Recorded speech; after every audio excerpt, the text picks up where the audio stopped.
প্রত্যেক মা বাবা সাধারণত বলে থাকে সন্তান ছেলে হোক বা মেয়ে হোক যথেষ্ট, একটি ছেলে বা একটি মেয়ে যথেষ্ট।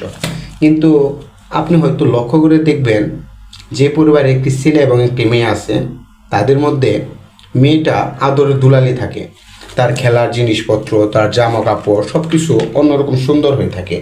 বাবা মা তার সাথে ছবি তুলে বিভিন্ন ধরনের পোস্ট করে থাকে। অপরদিকে যে ছেলেটা থাকে, সে থাকে ল্যাংটা, ল্যাংটা কালেই তার বেশি কাটে। ইভেন দেখবেন তার খেলাধুলার জন্য যে বাঘ বা সিংহগুলো আছে সেগুলোও কেমন যেন ল্যাংটা ল্যাংটা। তার কপালে একটা টিপ, তার মাজায় কোমরে মাজা, মাজার বাইটা এইরকম হয়ে থাকে এবং তার ল্যাংটা গেলে ছবি থাকে। একবার হয়েছে কি জানেন, আমি যখন বিয়ে করি তার কিছুদিন পর আমার খালা শাশুড়ি ও নানি শাশুড়ি আমার বাড়িতে আসে।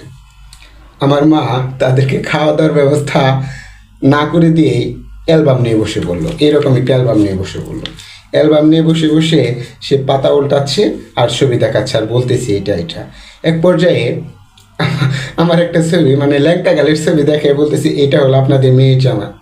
তো আমার নানি শাশুড়ি ও খালা শাশুড়ি তারা ছবিটা দেখতেছে, দেখে আমার কপালে একটা টিপ, মাজার মাঝে মাজার বাইটা, ল্যাংটা। তারা কখনো আর আমার মুখের দিকে তাকাতে পারে নাই।